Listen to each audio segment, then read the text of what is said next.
Hello friends, எல்லோரும் எப்படி இருக்கீங்க? Welcome to Jeena cooks channel. நம்ம சிலிண்டரோட தட்டுப்பாடுனால இப்போ நம்ம நிறைய பேர் ரைஸ் குக்கர், இண்டக்ஷன் அடுப்புக்கு மாறியாச்சு. ரைஸ் குக்கரில் சாதம் வடிக்கிறது நிறைய வருஷத்துக்கு முன்னாடி அம்மாங்க எல்லாமே செஞ்சுருப்பாங்க. ஸோ தெரியாத பிகினர்ஸ் ஃப்ரெண்ட்ஸுங்க இருப்பாங்க இல்லையா, அவங்களுக்காக தான் இந்த வீடியோ டெடிகேட் பண்ணுறேன்.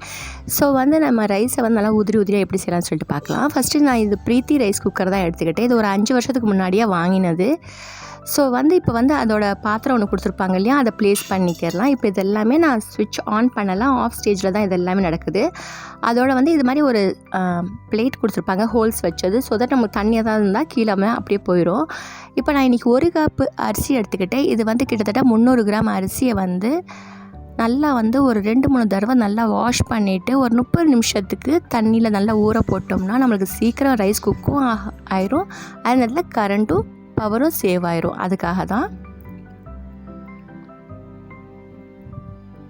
இது தாராளமாக 3லேருந்து 4 பேர் சாப்பிட்லாம் அந்த சாப்பாடு. அது மாதிரி தான் செஞ்சுருக்கிறேன். இப்போ நான் 1 கப்பு அரிசிக்கு 3.5 கப்பு தண்ணி ஊற்றிக்கிட்டேன்.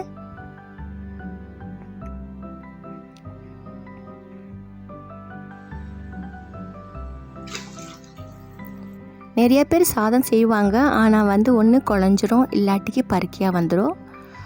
ஸோ இது கரெக்டாக பெர்ஃபெக்டாக இருக்கும். இப்போ இதை நல்லா மிக்ஸ் கொடுத்துட்டு இதுக்கு தேவையான உப்பையும் போட்டுட்டு மூடி போட்டு இப்போ நான் ஆன் பண்ணுறேன். ஆன் பண்ணோன்னா ஆட்டோமேட்டிக்காக அது வார்ம் ஸ்டேஜில் தான் இருக்கும். நம்ம தான் குக்குக்கு மாற்றிக்கிறணும். இப்போ ஒரு 10 நிமிஷம் கழித்த பின்னாடி இது மாதிரி கொதிச்சுட்டு இருக்கும் நல்லா ஒலை. இப்போ மூடி போட்டு மூடி வச்சிடலாம். நான் இது உங்களுக்காக வீடியோவுக்கு காட்டுறதுக்காக தான் இப்படி ஓப்பன் பண்ணி காட்டுறேன். இது 1 நிமிஷம் கழிச்சுட்டு இது மாதிரி இருக்கும். அதோட ஒரு 30 நிமிஷம் கழிச்சு எப்படி இருக்குன்னு பார்க்கலாம். ஒரு 30 மினிட்ஸ் கழிச்சுட்டு இது மாதிரி ரைஸில் தண்ணி லைட்டாக கோர்த்தாப்பில் இருக்கும். இது மாதிரி நல்லா கலந்து விட்டுக்கோங்க வேணும்னா. இப்போ மூடி போட்டுட்டு ஒரு 35 மினிட்ஸ் கரெக்டாக ஆகும் குக் ஆகிறதுக்கு. அதுவே ஆட்டோமேட்டிக்காக வார்ம் மோடில் வந்துடும். ஸோ நம்ம என்ன செய்யலாம்னா இப்போ ஓப்பன் பண்ணி பார்த்தோம்னா நல்லா சாதம் நல்லா உதிரியாக சூப்பராக வந்துடும். நம்ம எப்போவுமே சாதம்லாம் அடுப்பில் வடிப்போம் இல்லையா, அது மாதிரி இருக்கும். இப்போ நான் சுவிட்ச் ஆஃப் பண்ணிட்டேன். ஆஃப் பண்ணிவிட்டு இது மாதிரி இருக்குங்க.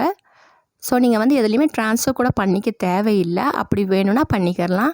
ஒரு 1 மணி நேரத்துக்கும் இந்த சாதம் அப்படி நல்லா சுட சுட அப்போ தான் வடித்தது மாதிரி இருக்கும்.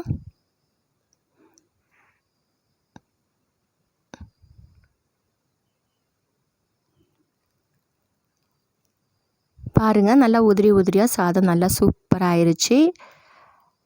ஸோ உங்களுக்கு இந்த வீடியோ கொஞ்சம் யூஸ்ஃபுல்லாக இருந்திருக்கும்னு நினைக்கிறேன். ஓகே ஃப்ரெண்ட்ஸ், தேங்க்ஸ் ஃபார் வாட்சிங் and take it. Tata, bye bye.